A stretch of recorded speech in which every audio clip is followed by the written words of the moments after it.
Bom, pessoal, conhecendo a definição de retas e o comportamento da projeção de uma reta no espaço de projeção, passaremos a partir desse vídeo a conhecer os vários tipos de retas trabalhadas na geometria descritiva, onde a primeira reta será a reta genérica ou reta qualquer. Essa reta ela pode ser definida como aquela reta que é oblíqua aos planos de projeção π e π' e, consequentemente, também é oblíqua à linha de terra. Por ser oblíqua aos planos de projeção e também à linha de terra, a gente pode dizer que as projeções da reta nunca estarão em verdadeira grandeza, ou seja, serão sempre menores do que o tamanho, do que a representação original dessa reta. Então, nesse caso, como ela é também oblíqua aos planos de projeção e à linha de terra, todas as coordenadas descritivas dos pontos que formam essa reta serão variáveis. Então, tanto a abscissa, como o afastamento, como a cota dos pontos que estão formando essa reta vão ser variáveis. Então, aqui nós temos a mesma representação anterior, apenas acrescentando os pontos, nesse caso aqui os pontos objetos A e B, que estão formando a reta objeto R, e as projeções no plano horizontal e no plano vertical desta reta. Detalhando um pouco melhor a reta qualquer, nós temos nosso espaço de projeção e temos ponto objeto A, ponto objeto B. Ponto objeto A e B formam a reta qualquer R, que é a reta oblíqua aos planos de projeção e oblíqua à linha de terra.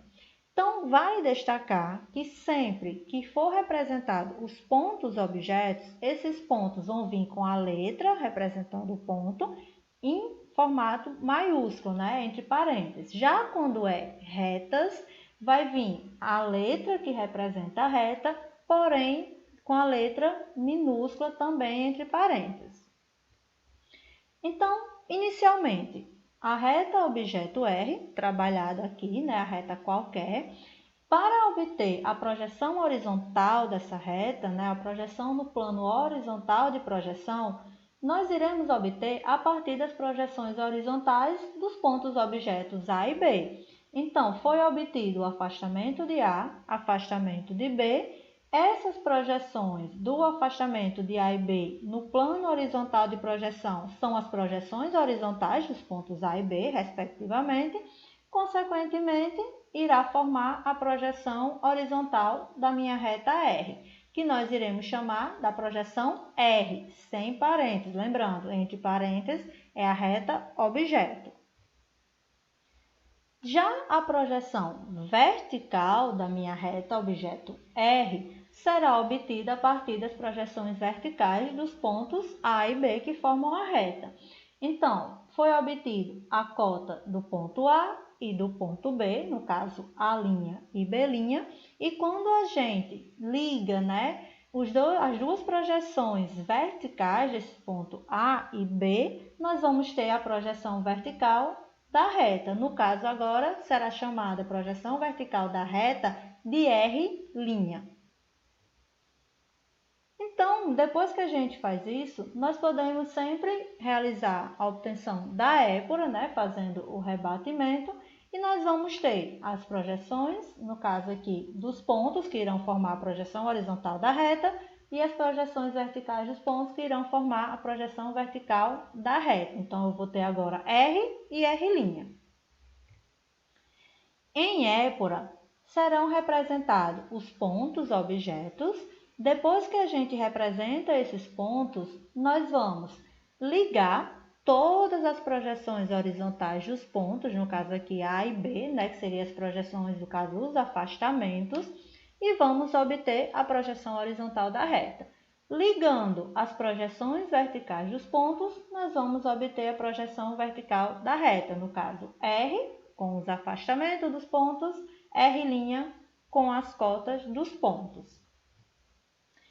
Uma coisa interessante que a gente deve mencionar é que, diferentemente do ponto, lá quando a gente estudou o ponto, no espaço de projeção, em épora, a gente identificava, onde o ponto estava localizado. No caso, a gente fazia a leitura da épora.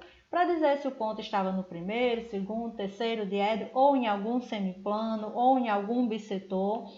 Quando a gente trabalha com retas, nós vamos descrever a trajetória da reta, ou seja, dizer por onde essa reta está passando, quais os diedros que ela está interceptando. Então, para que a gente identifique isso em épura, né, identificar quais os diedros que ela passa, nós vamos sempre observar, certo? Onde ocorre mudança de diedro. Então, como é que a gente identifica essa mudança de diedro? A mudança de diedro sempre vai ocorrer quando a projeção, né, a reta aqui, a projeção da minha reta cruza a linha de terra. Então, onde R, que é a projeção horizontal, onde R cruza a linha de terra, eu vou ter uma mudança de diedro, e onde R' cruzar a linha de terra, eu vou ter mais uma mudança de diedro. Então, nesse caso, eu tenho que essa minha reta qualquer vai passar por 3 diedros. Como que a gente iria identificar quais desses diedros? O segmento, né, a parte, digamos assim, que vai ficar lá com a projeção da reta com afastamentos positivos e cotas positivas, será o primeiro. Se eu tenho um segmento que está com afastamentos negativos e cotas positivas, eu tenho o segundo diedro, aquele trecho está no segundo diedro.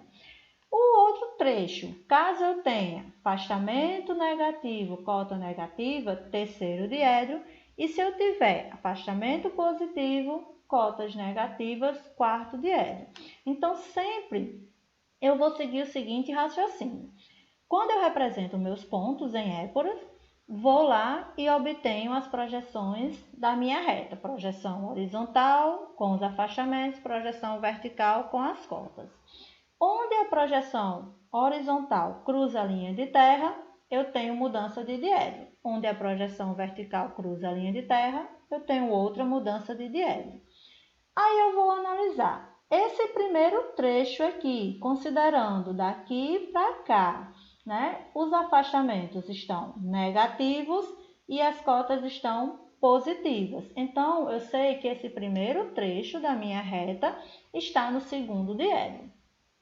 Considerando esse trecho aqui mais ao centro, né? Desse ponto até esse ponto, entre as duas mudanças de diedro, eu tenho que os afastamentos estão positivos, as cotas estão positivas.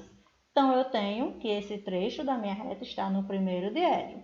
E o trecho restante, eu tenho afastamentos positivos e cotas negativas, que no caso aí representa o quarto diedro. Então, nesse caso, a minha reta qualquer, formada pelos pontos A e B, vem segundo, primeiro e quarto diedro. Então, seria a descrição da trajetória da reta. Então, aqui a gente finaliza o assunto sobre reta qualquer. Continuaremos o estudo de reta nos próximos vídeos com mais alguns tipos. Qualquer sugestão, qualquer dúvida pode ser exposta nos comentários. Espero ter colaborado com os estudos.